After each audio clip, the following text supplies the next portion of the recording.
Nossa, mas é muito cedo. Tardão. Tô nada, 9 horas, tô dormindo já. É porque a prof tem outras aulas depois da de vocês. Eu tenho aula com o terceiro, tem dia que eu tenho aula com o segundo, por conta disso, por conta de seguir o cronograma do horário, né? Mas vamos lá, porque é para eu dar aula para todo médio, no caso, né? Gente, ó, bom dia. Hoje nós vamos fazer a correção da hora do estudo, tá? Que começa lá na página 51. Nós vamos fazer as questões da página 51 a 53, questões de 1 a 14, tá? Que é sobre o estudo dos gases. Então, eu vou abrir aqui, que eu acho que já vai ter carregado, já carregou. Deixa eu aumentar aqui Deixa eu passar para a página que a gente precisa, depois eu vou aumentar o zoom. Caso eu não veja a solicitação de alguém pedindo para entrar, vocês me avisam, que eu estou aqui no livrinho, às vezes eu não vejo quem está solicitando. Já chegamos.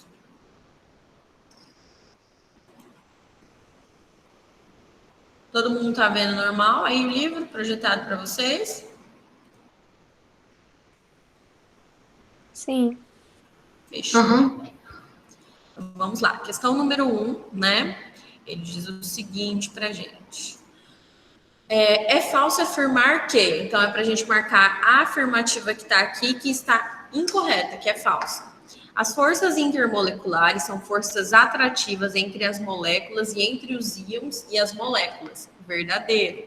É ele que mantém, por exemplo, as ligações, né, a união entre um átomo e o outro. A teoria cinética dos gases admite que existem forças atrativas entre as moléculas, por isso os gases se expandem indefinidamente até encher uniformemente completamente o recipiente que as contém. Nada a ver. Depende de pressão, do volume e da temperatura. Não depende das forças atrativas, não. Então a gente achou a falsa. Aí as outras são todas corretas, tá? Então a falsa aqui é a B. Ela já está bem no início. Questão 2. A questão 2 diz que no século XVII, Robert Boyle estudou as transformações isotérmicas em alguns gases, medindo diversos valores de pressão e seus correspondentes valores de volume a cada massa gasosa. Assinale a alternativa correta a respeito da conclusão de Robert Boyle. Duplicando-se a pressão, o volume ficará dividido por 4. O produto entre a pressão e o volume da massa gasosa não permanecia constante? Também não. Triplicando-se a pressão, o volume também triplicaria? Não. Ao diminuir a pressão pela metade, o volume seria duplicado, porque nesse caso ele é inversamente proporcional, né? Pressão e volume. Então a correta aqui é a D. D é a alternativa correta. A 3, ele dá as afirmativas, depois ele pede para a gente assinalar as verdadeiras, as corretas. Em relação ao gás ideal, faz-se as seguintes afirmativas.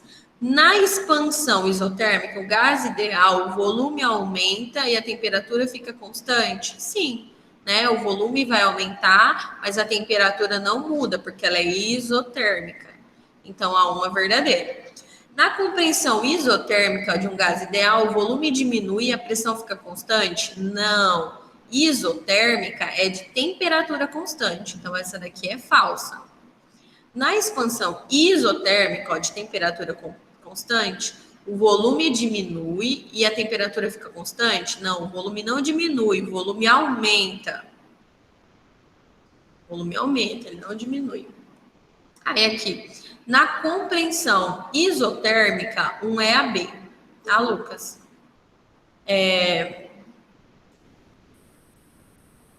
Na temperatura isotérmica, um gás ideal, o volume aumenta e a pressão fica constante? Não, isotérmica é temperatura, não é pressão. Logo, apenas a afirmativa A, né, a 1 é correta, que é a alternativa A aqui. Pronto. Vamos para 4. 1 é B, 2 é D, 3 é A. Fechou? Agora vamos lá para 4. Um balão de borracha do tipo usado em festas de aniversário foi cheio com um determinado gás. a temperatura de 25 graus Celsius sobre a pressão constante. Se esse balão for colocado em algumas horas numa geladeira, ficará assim. Aí vamos lá. Então, se eu colocar um balão cheio dentro da geladeira, ele vai expandir ou ele vai murchar? O abaixamento da temperatura vai fazer com que as partículas ficam mais unidas, então ele vai murchar, né? Então, ó, a temperatura absoluta cair pela metade, o volume diminui na mesma proporção. Então, é a A. Porque se eu levo um balão, né, vai cair proporcionalmente. Ocorre uma transformação isocórica? Não, não vai ter nada a ver com a pressão, tem a ver com a temperatura, né? A densidade do gás muda? Também não vai mexer com a densidade do gás.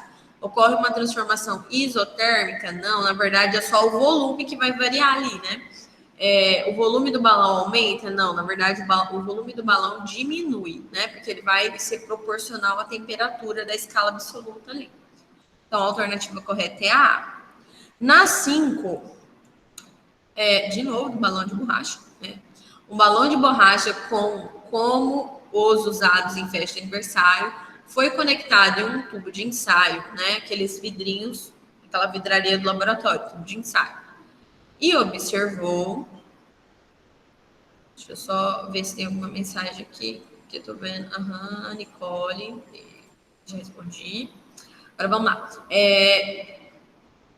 Conectando em um tubo de ensaio submetido ao aquecimento. Observou-se, então, que o balão aumentou de volume. Nessas informações, é correto afirmar que diminui a densidade do gás presente no tubo? Sim, porque o que acontece? Ele vai aquecer, e o tubo de ensaio ele é estreito, né? Então, ele está mexendo com a temperatura e com o espaçamento que tem ali. As partículas elas vão ficar mais agitadas, vão ser aquecidas e vão passar para o balão, né? Elas vão ter uma energia cinética maior. Então, a alternativa correta aqui, né, é a alternativa A da 5. 5 também é A. Ok? 4 foi A, 5 foi A. Agora vamos para a 6. A 6, como no laboratório existem uma central de gases, o professor sugeriu a um estudante que fizesse uma revisão do tema. Estudando o comportamento dos gases, o aluno sentiu dificuldade em resolver problemas abaixo. Qual alternativa o estudante deveria ter escolhido? Aí aqui tem os temas, né? O comportamento físico de um gás independe da sua composição química. Chama-se de estado de um gás ideal, a equação de Clapeyron, a expressão que é PV igual a N vezes R vezes T. Sim, é isso aí mesmo. Ela relaciona a quantidade de número de mols de gás, condições de pressão, que é a pressão, temperatura e volume que ela se encontra. Deixa eu só virar aqui. Essas 4 grandezas são variáveis do estado de R, que é a constante geral dos gases, né? Conhecida como constante universal dos gases. Em uma transformação isotérmica, então de temperatura constante, né? De uma massa física de um gás ideal, é correto afirmar que, ao comprimir um gás a um volume correspondente, metade do seu volume inicial, a pressão diminuirá em igual fator? Não. Ao diminuir a pressão de um valor correspondente de 1/3 da pressão inicial, o volume diminuirá pelo seu fator? Não. O volume da amostra de um gás duplicará quando a pressão final for o dobro da pressão inicial? Não. D. Quando o gás comprimido nessas condições, o produto da pressão pelo volume permanece constante. A alternativa correta é a D. Ele quer a correta.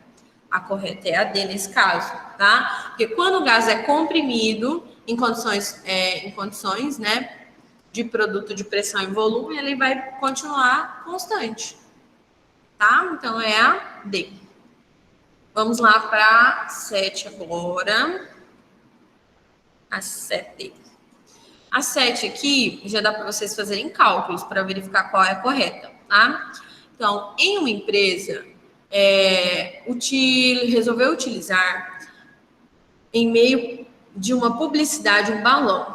Um balão foi inflado com gás hélio, então o gás foi o hélio, e um dia em que a temperatura estava a 37 graus Celsius, temperatura, e que o volume atingiu 600 litros. Durante esse período, ele ficou exposto num determinado dia que baixou a temperatura para 7. Então, temperatura 1, temperatura 2, né? Pode-se dizer... Aí ele deu o R aqui, mas só para confundir, né, a mente de vocês. E aí ele pede a alternativa correta. Como que a gente faria para resolver isso daqui? Só tem volume e temperatura, né? A gente tem que transformar essas escalas. Então, só tem volume 1, temperatura 1. Volume 2, temperatura 2. O volume 1 foi 600. A temperatura 1 foi 37. 37 mais 273 vai dar 310. Aí, depois, eu não sei o volume 2. E a temperatura caiu para 7 graus. 273 mais 7 vai dar 280. Vou multiplicar cruzado o volume. Vou fazer direto, tá, gente? Vai ficar 600 vezes 280. 600 vezes 280 dividido por 310. Vai dar aproximadamente, a gente vai arredondar, vai dar isso aqui, ó, uma dízima periódica, tá? Litros. Ou a resposta aí tá 342 litros. Agora vamos lá. Então a gente encontrou essa aqui, a variação do volume. Houve uma redução de 42 litros, é só a gente subtrair 600 menos 542, dá 58. Então, não é A. Houve uma alteração do volume, pois o gás hélio é um gás nobre. Falso. Houve sim alteração. Houve uma redução de 50 litros? Não, foi 58. Porque se a gente pegar 600 menos 542, vai dar 58 litros. Tá? O volume continuou o mesmo, pois diminuiu a temperatura do gás e a pressão interna aumentou. Nada a ver. O volume do gás diminuiu para 342 litros? Sim. Então, nós fizemos o cálculo, observamos que nós só tínhamos... Ele não falou que era constante. E ele deu o R para te confundir, tá? Mas, ó, a gente observa que tem volume 1, temperatura 1. Depois ele disse que a temperatura variou... E ele quer saber qual é o volume final. Então, se ele quer saber qual é o volume final, é o volume 2. A alternativa correta aí é a E, tá? Agora, vamos lá. Questão 8. Na questão 8, ele diz que a NASA, né, informou que foram encontradas amostras de metano. Então, o gás aqui é o metano, né? Em pontos específicos de Marte. A presença desse gás, né, pode implicar na existência de atividades geológicas e biológicas no retirado planeta. Imaginando que dessas amostras recolhidas, o volume é de 3,8 litros, volume, seja aquecido a uma temperatura de 5 graus Celsius, temperatura, até 86 graus Celsius, temperatura 2, temperatura 1. Em pressão constante, então eu tiro fora a pressão. Qual é o novo volume? Beleza? Dá para calcular aqui mesmo, nem precisamos abrir outra página. Então, eu tenho 3 variáveis: pressão, volume e temperatura. Ele diz que a pressão é constante. Vai sobrar o volume dividido por temperatura. Então, V1 dividido por T1 é igual a V2 dividido por T2. A gente só tem que fazer as transformações. Então, vai ser 3,8 e está para 278, né? Mais 278. Está para o volume 2, que a gente não sabe, dividido por 86 mais 273, vai ser 359. Deixa eu só apagar aqui do ladinho para a gente continuar a conta aqui. Beleza. Aí nós vamos multiplicar cruzado, tá? Volume 2, eu vou fazer direto. 359 vezes 3,8 dividido por 278. Vai ser aproximadamente, vai dar uma dízima periódica também, mas 4,9 litros, tá? Unidade de volume, gente. Não esquece de colocar a unidade de volume. Então, aqui, ó, já tem de cara a resposta. Alternativa A. As outras estão incorretas. Beleza? Tranquilo, gente? Sossegado? Todo mundo cogindo? Tá bom. Questão 9. Um recipiente de aço de volume constante contém hidrogênio mantido a uma determinada temperatura e pressão. As moléculas de hidrogênio contidas nesse recipiente foram substituídas por moléculas de oxigênio, sem que a temperatura seja alterada. Pode-se prever que a pressão do recipiente vai permanecer igual. Não vai acontecer nada. Só trocou o hidrogênio pelo oxigênio e a temperatura não alterou. Então, permanecerá igual a pressão do recipiente. Não vai acontecer nada com a pressão, porque não aumentou a temperatura, não fez nada, né? Então, vai permanecer a mesma coisa. Questão 10. Em uma massa M de um gás que ocupa o volume V sobre a pressão P na temperatura T, que são as variáveis de um gás, se o gás for comprimido até que o volume seja igual a V dividido por 2, mantida sobre a temperatura constante, a alternativa correta é a C. A frequência das colisões das moléculas com as paredes do recipiente irá aumentar. Por quê? Porque nós vamos diminuir o volume pela metade, né? A temperatura vai continuar constante, mas eu vou estar comprimindo esse gás. Então, eu vou fazer com que esse gás se choque com mais facilidade na parede do recipiente. Vai ter um choque entre as partículas. A gente chama isso de colisões efetivas, né? Vai haver mais colisões efetivas entre as partículas. 11. Considere o gás ideal submetido às seguintes transformações. Então, aqui ele estava no A, passou para o B, depois C, D, ok? Considere também as seguintes leis. Agora, vamos lá para o outro lado para ver quais são as leis que ele pediu para a gente considerar.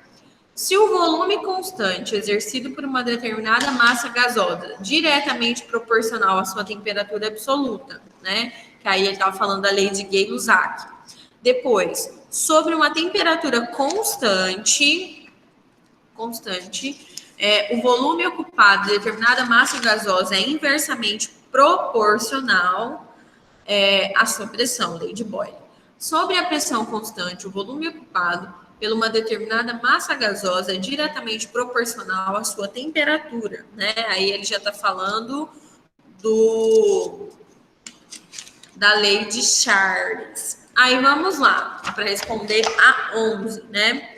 Então, de A para... Aí ele quer assim, ó, associe as transformações de A para B, depois de B para C, depois de C para D, com as leis correspondentes. Então, dessas 3 leis aqui, ó, é para a gente afirmar qual que está indo de A para B, qual é a lei que está de B para C, de C para D, tá? Então, eu vou esboçar isso aqui em uma outra página. Vou mudar a pontinha da caneta. Essa é a 11. Então, primeiro a gente vai responder de A para B. De A para B, é a lei de Boyle, tá? Então, quem corresponde aqui é a lei da transformação, que é referente àquele gráfico lá, tá, gente? Transformação isotérmica. Só que ele pediu para a gente analisar em pontos, tá? Onde a temperatura é constante. Depois a gente vai olhar de B para C. De B para C, nós temos a lei de Charles. Lei de Charles. Lembra lá que no início da explicação eu disse que essas transformações, elas são chamadas de isotérmica, que pode ser conhecida como lei de Boyle, né? Ela pode ser conhecida como isobárica, que é a lei de Charles, e ela pode ser conhecida também lei de Gay-Lussac, que aí fala do volume constante, tá, gente? Associa esses nomes com os nomes das transformações gasosas, que é a lei de Charles, e a lei de Charles é a transformação isobárica. Aí nós temos de C para D, de C para D a lei de Gay-Lussac.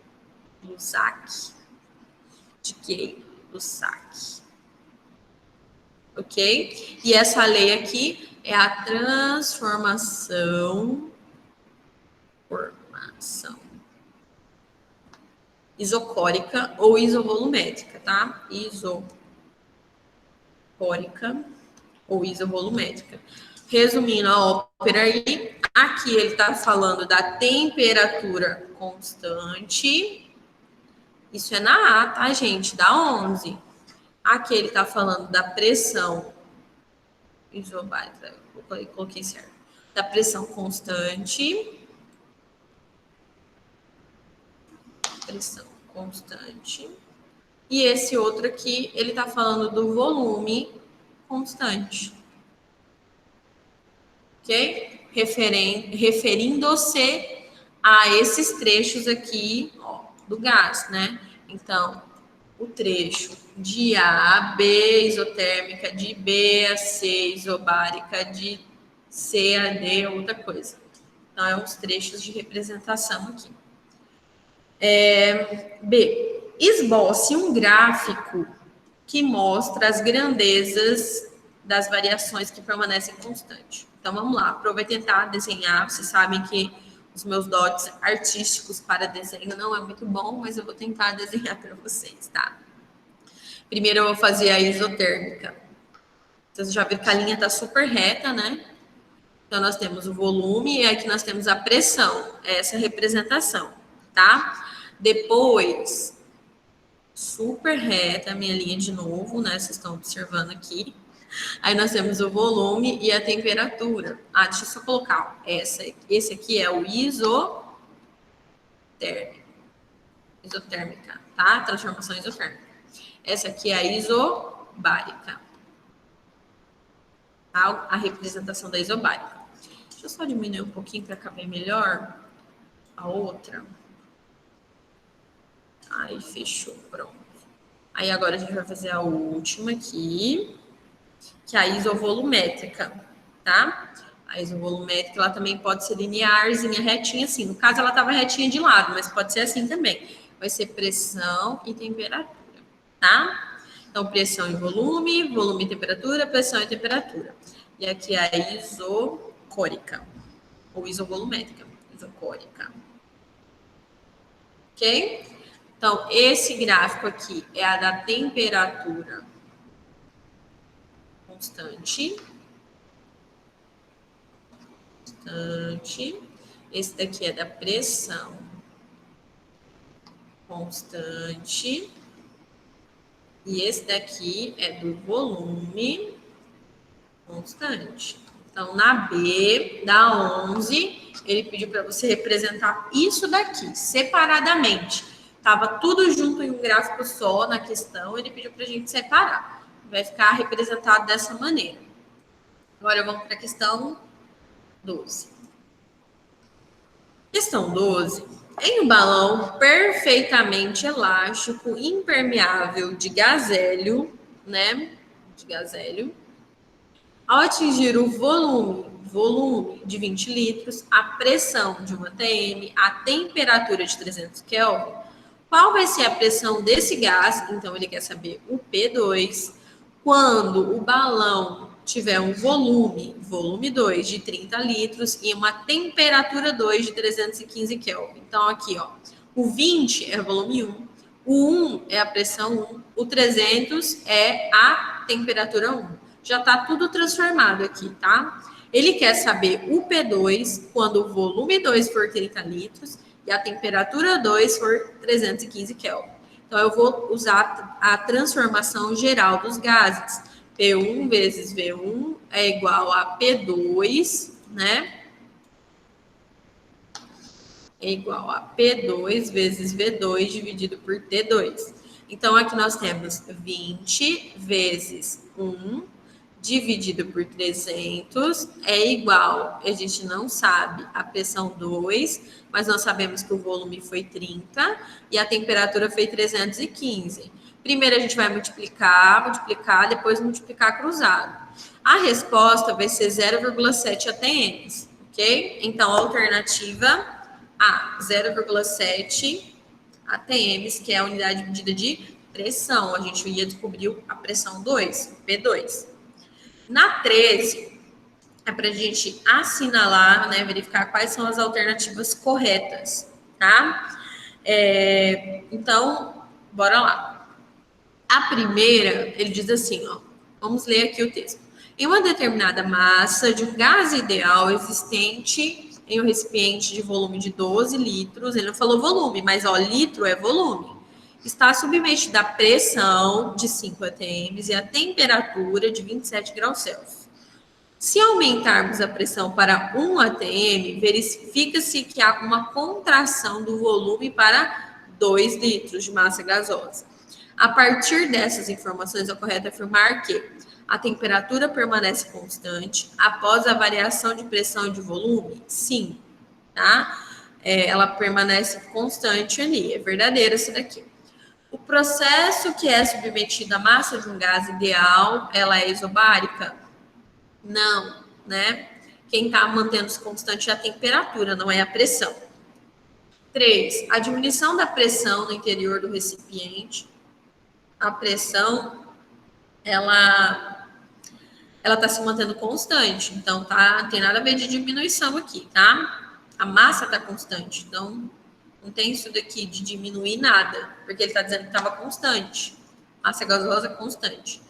E 4, então essa também está incorreta. Se mantermos a pressão constante para diminuir o volume, a temperatura do gás, a massa gasosa aumenta. Na verdade, não. A transformação isobárica, a diminuição de volume, provoca um abaixamento da temperatura. Então, também é incorreta. Logo, apenas a 1 está certa, né? Só a 1, ela é correta. Na 13. Agora, vamos lá para a 14, para a gente finalizar a nossa correção do dia. Para vocês voltar para o berço ou ter outras aulas, não sei, né? Quem tem outras, não sei se tem outras lives hoje. Deixa eu ver aqui. Então, vamos para 14.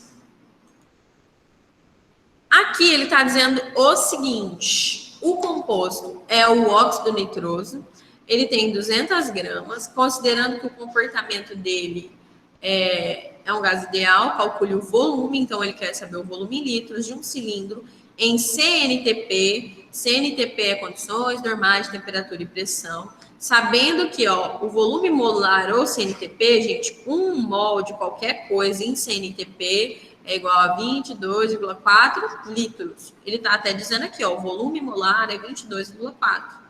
Ele deu massa, ele deu um monte de coisa ali, mas é só para confundir a mente. Na verdade, é para achar a massa em gramas, né?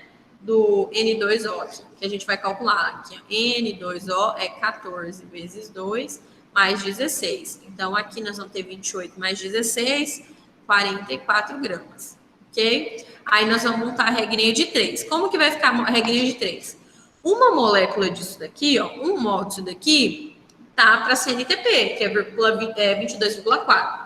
Só que a gente está tratando disso em gramas. Então, nós vamos usar aqui, 44 gramas, que é uma molécula de N2O, está para 22,4. Porque aqui eu tenho 1 mol, né? Só que eu preciso de 1 mol em gramas. E isso aqui eu preciso de volume molar. Ele estava dizendo isso no texto para gente.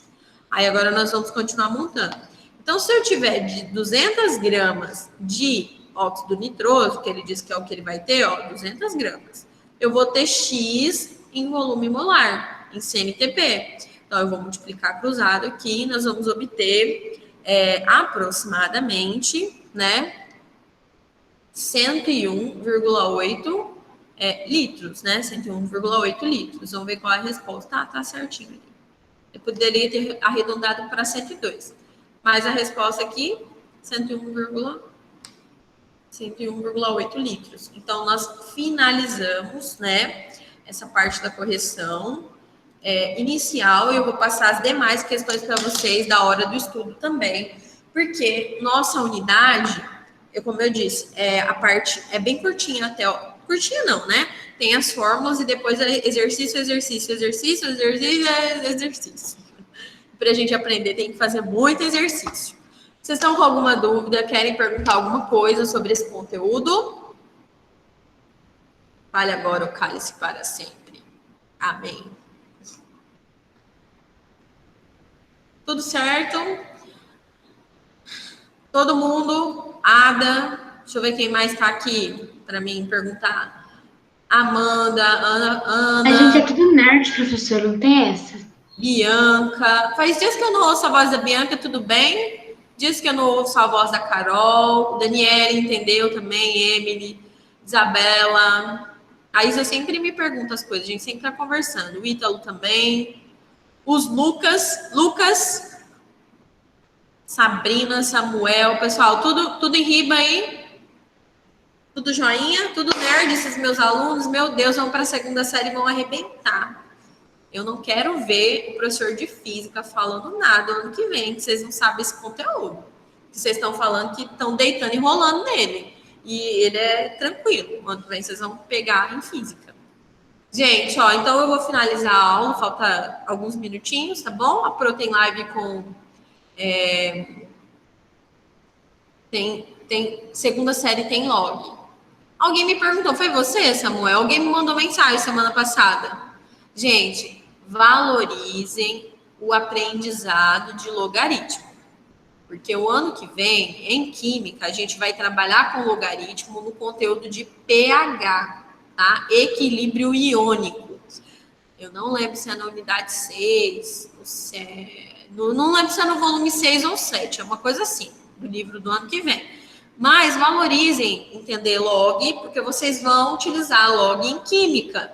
Eu sempre, o ano passado, quando o professor do ensino médio era o professor Evandro, eu falava, professor, ensina esses meninos a calcular o log, porque eles vão precisar, no próximo ano, vocês vão precisar de log em Química, tá bom? Então, valorizem a aula de logaritmo. É claro que, em Química, vocês não vão usar aquele cálculo gigantesco de log, como é lá na matemática.